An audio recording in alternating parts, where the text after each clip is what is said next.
Hi hello friends, welcome back to our channel. இன்றைக்கி நம்ம இந்த வீடியோவில் என்ன பார்க்க போகிறோம் அப்படின்னா, நம்மளோட மாடி தோட்டத்தில் இருக்க முல்லைப்பூ செடியை பற்றி தான் பார்க்க போகிறோம்.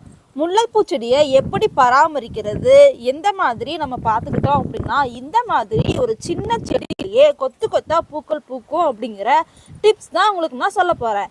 நம்ம சேனலுக்கு நீங்கள் இப்போ தான் புதுசாக வந்துருந்தீங்க அப்படின்னா மறக்காமல் நம்ம சேனலை சப்ஸ்கிரைப் பண்ணிக்கோங்க. வாங்க ஃப்ரெண்ட்ஸ், வீடியோக்குள்ளே போகலாம்.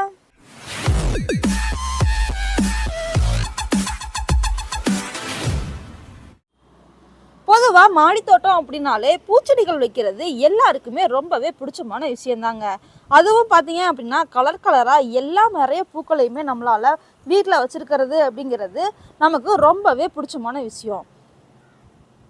டெய்லி பூ தரக்கூடிய பூக்கள்னு பார்த்தீங்க அப்படின்னா மல்லிகை, முல்லை, ஜாதி இந்த மாதிரி பூச்செடிகள்லாம் பார்த்தீங்க அப்படின்னா ஒரு செடி இருந்தாலே போதும், இந்த மாதிரி நிறைய கொத்து கொத்தா பூக்கள் நமக்கு கிடைக்கும். ஸோ அந்த மாதிரி இருக்கிற முல்லைப்பூ செடிகள் எல்லாம் நம்ம எப்படி வீட்டில் பராமரிக்கிறது அப்படின்னு சொல்லிட்டு நான் உங்களுக்கு சொல்லித்தரேன். ரொம்பவே ஈஸியான ஸ்டெப்ஸ் தாங்க. ஈஸியாக நம்ம இதை நம்ம மெயின்டைன் பண்ணலாம். இதுக்கு பார்த்தீங்க அப்படின்னா நம்ம ஒரு நல்ல ஒரு பூச்செடியை நம்ம தேர்ந்தெடுத்து வாங்கிக்கணும். ஸோ நம்ம கொடியாக இல்லாமல் நம்ம படர்ந்து வளர்கிற மாதிரி நம்ம செடிகளை செலக்ட் பண்ணோம் அப்படின்னா நமக்கு இந்த மாதிரி ஒரு சின்ன செடியிலேயே பார்த்தீங்க அப்படின்னா நிறைய பூக்கள் நமக்கு கிடைக்கும். செடியை செலக்ட் பண்ணதுக்கப்புறம் என்ன பண்ணணும் அப்படின்னா எந்த தொட்டியில் நம்ம வைக்க போகிறோம் அப்படிங்கிறத தேர்ந்தெடுக்கணும். ஸோ நிறைய பேர் பார்த்தீங்க அப்படின்னா ஒரு சின்ன செடியே தானே இருக்குது அப்படின்னு சொல்லிட்டு ரொம்ப குட்டி தொட்டியில் வைப்பாங்க. ஸோ நம்ம பண்ணுற தப்பே என்ன அப்படின்னா நம்ம வைக்கிற தொட்டி தான். ஸோ எந்த செடியாக இருந்தாலுமே பூச்செடிகளை பொறுத்த வரைக்கும் ஒரு அகலமான பெரிய தொட்டியில் நம்ம வச்சோம் அப்படின்னா பூ நிறையா செடிகள் பூக்க ஆரம்பிக்கும்.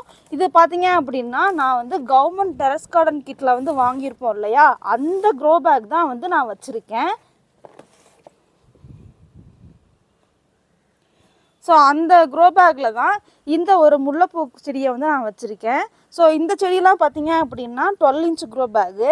இது பார்த்தீங்க அப்படின்னா நம்ம தனியாக வாங்கினது. இது கவர்மெண்ட் டெரஸ் கார்டனில் வாங்கினது. இதோட சைஸ் பார்த்தீங்க அப்படின்னா பெருசாக தான் இருக்கும். கிட்டத்தட்ட ஒரு 15 இன்ச் அளவுக்கு இது இருக்கும் அப்படின்னு சொல்லி நான் நினைக்கிறேன். ஸோ இதோட இது பார்க்கல தெரிய வித்தியாசம் உங்களுக்கு. ஸோ இது 12 இன்ச் க்ரோ பேக்கு. இது கவர்மெண்ட் டெரஸ் கார்டன் கிட்டில் வாங்கின க்ரோ பேக்கு. ஸோ எந்த அளவுக்கு பெரிய தொட்டியில் நம்மளால் வைக்கிறோமோ அப்போ தான் செடிகள் நல்லா வளரும். அதுக்கப்புறம் பார்த்தீங்க அப்படின்னா நம்ம எப்பயுமே வைக்கும்போது ஒரு ஓரமாக இல்லாமல் நடுவில் தான் என்ன பண்ணணும் அப்படின்னா நம்ம ரீபாட் பண்ணணும். எந்த பூச்செடியாக இருந்தாலுமே பார்த்தீங்க அப்படின்னா நடுவில் வச்சிங்கன்னா தான் அது எல்லா பக்கமுமே படர்ந்து வளர்கிறதுக்கு ரொம்பவே ஹெல்ப்ஃபுல்லாக இருக்கும். ஸோ ஃபஸ்ட்டு நம்ம என்ன பண்ணணும் அப்படின்னா ஒரு புஷ்ஷியாக வளர்கிற செடியை தேர்ந்தெடுத்து வாங்கிக்கணும். அதுக்கப்புறம் பார்த்தீங்க அப்படின்னா நல்ல ஒரு அகலமான தொட்டியில் இல்லை பெரிய க்ரோ பேக்கில் பார்த்தீங்க அப்படின்னா இந்த முல்லைப்பூ செடியை நம்ம வைக்கணும். நெக்ஸ்ட்டு பார்த்தீங்க அப்படின்னா பூக்கள்லாம் பூத்து முடித்ததுக்கப்புறம் பூக்களை பறிச்சிருவோம். பறித்ததுக்கப்புறம் பார்த்தீங்க அப்படின்னா இந்த மாதிரி கிளைகள் இருக்கு இல்லையா, இது எல்லாத்தையுமே நம்ம என்ன பண்ணணும் அப்படின்னா கட் பண்ணி விடணும். எல்லா பூவும் பூத்து முடித்ததுக்கப்புறம் நம்ம கவாத்து பண்ணணும். கையிலே நம்ம ஒடிச்சு விடலாம். இல்லை அப்படின்னா ஒரு கட்டர் யூஸ் பண்ணி என்ன பண்ணலாம் அப்படின்னா நம்ம கவாத்து பண்ணலாம். எல்லா பூக்களும் பூத்து முடிச்சதுக்கப்புறம் நம்ம கட் பண்ணி விட்டோம் அப்படின்னா தான் நம்ம இந்த மாதிரி கீழே இருந்து நமக்கு கிளைகள் வர ஆரம்பிக்கும். புதிய கிளைகள் எவ்வளோக்கு எவ்வளோ வருதோ அப்போ தான் நமக்கு என்ன ஆகும் அப்படின்னா மொட்டுகளும் வரும். ஸோ பழைய கிளைகளில் நமக்கு மொட்டுகள் வராது. புதிய கிளைகள் வருது பார்த்தீங்களா, அதில் தான் நமக்கு நிறைய பிரான்ச்சஸாக இந்த மாதிரி மொட்டுகள் வர ஆரம்பிக்கும். ஸோ இதில் பார்த்தீங்க அப்படின்னா இங்கேருந்து வந்திருக்கா, இதுலேயும் மொட்டுகள் இருக்குது. ஸோ இங்கேருந்து 2 பிரான்ச் பிரியுது. இதுலேயும் பார்த்தீங்க அப்படின்னா மொட்டுகள் வருது. ஸோ இந்த பக்கம் இதுலேயும் இருக்கும். அதே மாதிரி ஒவ்வொரு புது பிரான்ச்சஸ்லேயும் பார்த்தீங்க அப்படின்னா நமக்கு புதிய மொட்டுகள் வர ஆரம்பிக்கும். எவ்வளோக்கு எவ்வளோ புதுசாக பிரான்ச்சஸ் வருதோ அது எல்லாருமே நமக்கு என்னவா இருக்கும் அப்படின்னா இந்த மாதிரி மொட்டுகளாக இருக்கும்.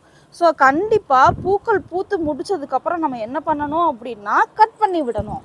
அப்போ தான் புதிய தளிர்கள் வரும், புதிய மொட்டுகள் நிறையா நமக்கு கிடைக்கும். நெக்ஸ்ட் பார்த்தீங்க அப்படின்னா சூரிய ஒளி. இது வந்து எவ்வளோ நேரம் நமக்கு வந்து வெயிலில் இருக்கணும் அப்படின்னு பார்த்தீங்க அப்படின்னா ஒரு 6லேருந்து 8 மணி நேரம் வந்து நல்ல வெயிலில் வந்து இந்த முல்லைப்பூ செடிகள் வந்து இருக்கணும். ஸோ நான் வந்து மாடி தோட்டத்தில் தான் வச்சுருக்கேன். என்னோட வீட்டில் எல்லாமே மொட்டை மாடியில் தான் செடிகள் வச்சுருக்கேங்கும்போது இதுக்கு வந்து தாராளமாக வந்து வெயில் கிடைக்குது. ஸோ அந்த வெயில் இருக்க தான் நமக்கு என்ன பண்ணோம் அப்படின்னா செடிகள் வந்து நல்லா வளரும். ரொம்ப முக்கியமான ஒரு விஷயம் என்னன்னு பார்த்தீங்க அப்படின்னா மண்கலவை. எப்பயுமே நமக்கு வந்து இந்த மாதிரி முல்லைப்பூ செடிகளுக்கு பார்த்தீங்க அப்படின்னா மண் வந்து ரொம்ப இறுக்கமாக இருக்கிற மாதிரி இருக்கக்கூடாது. ஸோ இந்த மாதிரி கையில் நம்ம வந்து எடுத்தோம் அப்படின்னா கொஞ்சம் பொல பொலன்னு இருக்கணும். எல்லா செடிகளுக்குமே பார்த்தீங்க அப்படின்னா மண் வந்து கொஞ்சம் பொல பொலன்னு இருந்தால் தான் பார்த்தீங்க அப்படின்னா நம்ம செடிக்கு தண்ணி ஊற்றும் போது வேர் வரைக்கும் கீழே வரைக்கும் போகும். அப்படி எடுக்கும்போது இந்த இலைகளாக இருக்குது பார்த்தீங்களா, இதெல்லாம் என்ன அப்படின்னா நம்ம வந்து பூக்கள் வந்து பூத்து முடிச்சதுக்கப்புறம் இந்த இலைகள்லாம் வேணாம் அப்படின்னு சொல்லிட்டு ஒடிப்போம் இல்லையா, அந்த இலைகள் எல்லாமே என்ன பண்ணுவேன் அப்படின்னா நான் இந்த மாதிரி கீழேயே விட்டுருவேன். ஒரு சில நேரங்களில் மழை பெய்யும், நம்ம வந்து பூக்கள் எடுக்காமல் விட்டுருப்போம். ஸோ அந்த பூக்கள் என்ன ஆகும் அப்படின்னா உள்ளேயே உதிர்ந்துடும். ஸோ அதையுமே வந்து நம்ம என்ன பண்ணுவேன் அப்படின்னா செடிகளில் அப்படியே விட்டுருவேன். அப்படியே விட்டுட்டோம் அப்படின்னா அதுவே செடிகளுக்கு சத்தாக இருக்கும். ஸோ இந்த மாதிரி நம்ம எங்கேருந்து எடுத்தாலும் செடி வந்து நல்லா பொல பொலன்னு இருக்கணும். நெக்ஸ்ட்டு பார்த்தீங்க அப்படின்னா இதுக்கு நம்ம வந்து என்ன பண்ணணும் அப்படின்னா உரங்கள் கொடுக்கணும். ஸோ எந்த மாதிரி உரங்கள் கொடுக்கலாம் அப்படின்னா நான் என்னோடய மாடி தோட்டத்துக்கு இந்த மாதிரி முல்லைப்பூ செடிகளில் பூ பூக்கிறதுக்கு எந்த மாதிரி உரங்கள் கொடுத்தேன் அப்படின்னா முட்டை ஓடு உரம் தான் கொடுத்தேன். நம்ம வீட்டில் முட்டைகள்லாம் யூஸ் பண்ணுவோம். ஸோ முட்டை ஓடை தூக்கி போடாமல் அதை வந்து சேவ் பண்ணி வச்சுட்டே வந்து நல்லா வெயிலில் காய வச்சு எடுத்து பொடி பண்ணி வச்சுப்பேன். ஸோ 15 நாளைக்கு ஒரு தடவை என்ன பண்ணுவேன் அப்படின்னா இந்த மாதிரி செடிகளுக்கு அடியில் வந்து தூரில் நம்ம வந்து போட்டு விட்டோம் அப்படின்னா செடிக்கு வந்து கால்சியம் சத்து நல்லாவே கிடைக்கும். அதே மாதிரி இந்த செடிகளில் வந்து நம்ம வந்து கட் பண்ணி எடுக்கிற எல்லா இலைகளையுமே என்ன பண்ணுவேன் அப்படின்னா செடி தூர்லேயே போட்டுருவேன். அதுக்கப்புறம் பார்த்தீங்க அப்படின்னா காய்கறி வேஸ்ட்டுகளை வீணாக்காமல் குப்பையில் போடாமல் என்ன பண்ணுவேன் அப்படின்னா அதையுமே நான் உரமாக மாற்றிடுவேன். ஸோ மண் எல்லாம் போட்டு வச்சு அதை மண்புழு உரமாகவும் மாற்றிடலாம். இல்லை அப்படின்னா ஒரு வாட்டர் பாட்டிலில் தண்ணி ஊற்றி வச்சு அதில் இந்த காய்கறி வேஸ்ட்டுகளை போட்டு 2 நாளைக்கு அப்புறம் அந்த தண்ணியை மட்டும் வடிகட்டி செடிகளுக்கு ஊற்றிட்டு வரலாம். ரொம்ப முக்கியமான ஒரு விஷயம் பார்த்தீங்க அப்படின்னா நான் எப்பயுமே செடிகளுக்கு வந்து காய்கறி வேஸ்ட்டு இந்த மாதிரி இருக்கிறத போடும்போது என்ன பண்ணுவேன் அப்படின்னா அரிசி கழுவின தண்ணி, காய்கறி கழுவின தண்ணி, பருப்புலாம் கழுவின தண்ணி இதெல்லாம் இருந்தது அப்படின்னா அதையுமே எடுத்து செடிகளுக்கு நான் ஊற்றிட்டே வருவேன். இந்த மாதிரி செய்கிறனால செடிகளுக்கு எல்லா சத்துக்களுமே நமக்கு வந்து கிடைக்கும். ஸோ நெக்ஸ்ட்டு பார்த்தீங்க அப்படின்னா எப்போ தண்ணி ஊற்றுறது அப்படின்னு சொல்லிட்டு இந்த செடி எப்பயுமே ஈரப்பதமாக இருக்கிற மாதிரி வைக்காமல் காலையிலேயும் சாயந்தரமும் நல்ல வெயிலில் விட்டு இந்த மாதிரி காஞ்சதுக்கப்புறம் வேணும் அப்படிங்கும்போது மட்டும் நம்ம தண்ணி ஊற்றிக்கிட்டே வந்தோம் அப்படின்னா செடிகள் வந்து ரொம்ப ஃப்ரெஷ்ஷாக இருக்கும். ஸோ நிறையா நம்ம தண்ணி ஊற்றி ஈரப்பதமாகவே வச்சுக்கிட்டே இருந்தோம் அப்படின்னா என்னாகும் அப்படின்னா செடியில் வேரல்கள் நோய் ஏற்பட்டு செடி வந்து வீணாக போயிடும். ஸோ அப்படி இல்லாமல் நம்ம பார்த்து என்ன பண்ணணும் அப்படின்னா நல்லா வெயிலில் வச்சுருந்தீங்க அப்படின்னா காய விட்டு காலையில் சாயந்தரம் அப்படின்னு சொல்லிட்டு செடிக்கு தண்ணி ஊற்றுங்க. இல்லை ஒரு நிழலான பகுதியில் வச்சுருக்கீங்க அப்படின்னா ஒரு நாளைக்கு ஒரு தடவை ஊற்றுனா போதும். ஸோ நம்ம வீட்டில் இந்த மொட்டுகள்லாம் பார்த்தீங்க அப்படின்னா இன்றைக்கி பூக்க போகிற மொட்டுகள் தான். ஸோ பூக்கள்லாம் பூத்து முடிச்சதுக்கப்புறம் என்ன பண்ணுவேன் அப்படின்னா நான் அதை எடுத்து நம்ம வீட்டு செடியிலேயே வந்து பார்த்தீங்க அப்படின்னா கோழிக்கொண்டை பூ இருக்குது, அதையும் சேர்த்து கட்டி ஒரு 2 நாள் கலெக்ட் பண்ணி வச்சு என்ன பண்ணுவேன் அப்படின்னா பூ கட்டி வச்சுக்குவேன். ஸோ நான் வந்து என்ன பண்ணேன் அப்படின்னா ஒரு 2 நாள் ஏற்கனவே ஒரு 2 நாள் பூ மட்டும் நான் வந்து கலெக்ட் பண்ணி வச்சுருக்கேன். அந்த பூவை கோழிக்கொண்டை பூ கூட கட்டி வச்சுருக்கேன். ஸோ அதையும் உங்களுக்கு நான் காட்டுறேன் எப்படி இருக்குது அப்படின்னு சொல்லிட்டு கமெண்ட்டில் சொல்லுங்கள். ஸோ ஒரே நாளில் பார்த்தீங்க அப்படின்னா நமக்கு இவ்வளோ பூக்கள் வந்து நமக்கு கிடச்சிருக்கு. யாருக்கெல்லாம் பிடிச்சிருக்கோ லைக் பண்ணிக்கோங்க, சப்ஸ்கிரைப் பண்ணிக்கோங்க, ஷேர் பண்ணிக்கோங்க, எல்லாமே பண்ணிக்கோங்க. மாதிரி இந்த டிப்ஸ் எல்லாம் ஃபாலோ பண்ணோம் அப்படின்னா நம்ம வீட்டு மாடி தோட்டத்திலேயே ஒரு சின்ன செடியிலேயே இவ்வளவு பூக்கள் வந்து நம்மளால் எடுக்க முடியும். ரொம்ப ஈஸி தான்.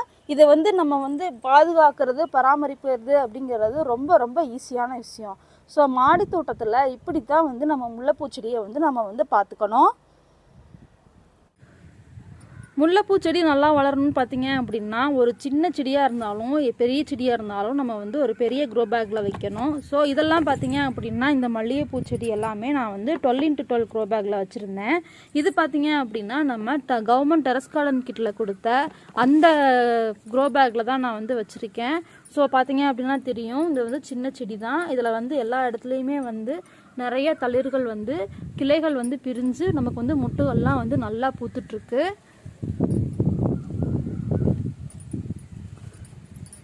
ஸோ ஒவ்வொரு இதுலேயுமே கிளைகள் வந்து பக்க கிளைகள் வரும். அந்த பக்க கிளைகளில் தான் பார்த்தீங்க அப்படின்னா இந்த மாதிரி நிறைய முட்டுகள் நமக்கு வந்து வரும்.